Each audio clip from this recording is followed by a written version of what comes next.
Hello à toutes et à tous, j'espère que vous pétez la forme, que vous allez bien. Aujourd'hui on se demande pourquoi on aime SAO, donc SAO, un Sword Art Online.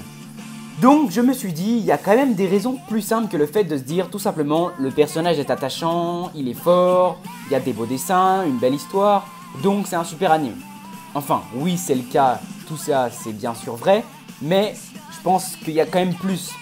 Donc en traînant un peu sur YouTube, j'ai vu que vous étiez affolé par la saison 3 qui sort bientôt, d'ailleurs je le suis aussi. Mais je me suis dit, mais comment ça peut ramener autant de monde? Comment autant de monde peut aimer SAO? Sur ce, j'ai fait mes petites recherches tranquillou, je suis parti et j'ai trouvé une explication à tout ça. Alors oui, il y a aujourd'hui une grande communauté de gamers en France. On est 31 millions les gars aujourd'hui à jouer aux jeux vidéo au moins une fois par semaine. Et sur les 31 millions de gamers, 52% sont aujourd'hui des femmes. Et environ, on joue 12 heures par semaine. Alors pourquoi je dis ça?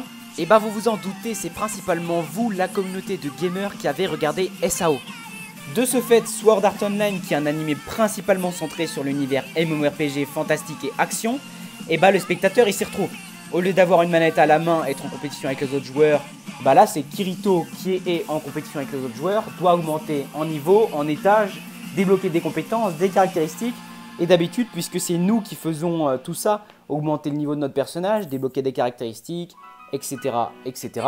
Là, vous avez profité de l'univers du jeu autrement.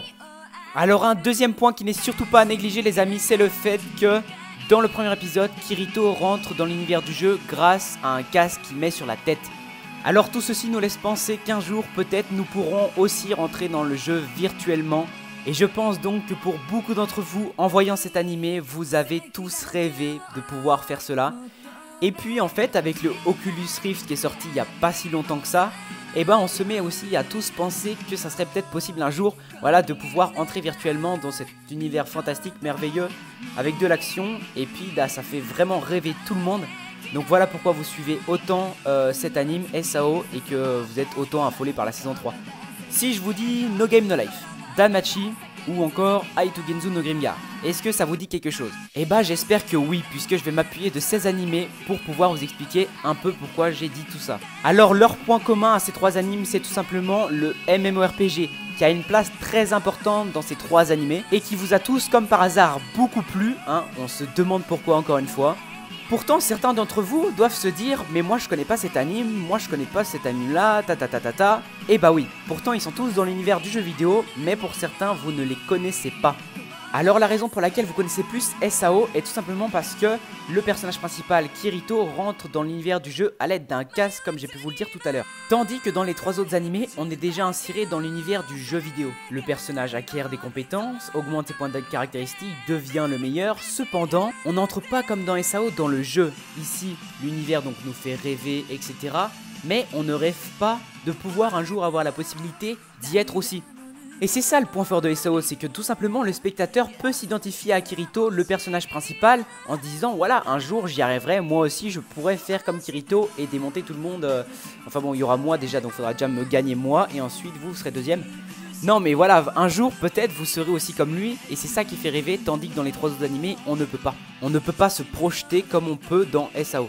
Alors maintenant je résume ce qu'on a vu. On a pu voir le public, donc la communauté de gamers qui a un potentiel de pouvoir voir l'anime. Ensuite nous avons vu que globalement beaucoup de gens aiment cet animé puisque on peut un jour se demander si on pourra y entrer. Et enfin on a vu que SAO plaît à beaucoup plus de monde puisque on peut plus facilement entreprendre la possibilité d'entrer dans cet univers, ce que peut pas nous offrir des animés comme Danmachi, No Game No Life ou encore Aitugenzu no Grimgar. Et voilà, dans cette vidéo on a pu voir pourquoi les gens vont voir SAO, pourquoi les gens continuent encore de regarder cette saison 3 qui sort dans très peu de temps. Et enfin, je rajoute quand même que ce qui a fait le point fort de SAO a fait aussi son point faible. Je m'explique. Mais dans une prochaine vidéo, puisque là on se demandait pourquoi on aime SAO et pas pourquoi on ne l'aime pas. Je développerai les défauts de SAO dans une prochaine vidéo. N'hésitez pas à regarder la saison 3, ça a l'air vraiment d'être dingue, ça va être énorme, ça je vous le promets, ça sort d'ici peu en plus. Bon, n'hésitez pas aussi à commenter, dites votre avis, faites-moi vos retours, c'est hyper important, j'ai vraiment envie de savoir ce que vous pensez de ce que je viens de dire. En tout cas, passez une bonne semaine. Essayez de lâcher un pouce bleu, ça me ferait vraiment plaisir. Allez, à la prochaine, bisous.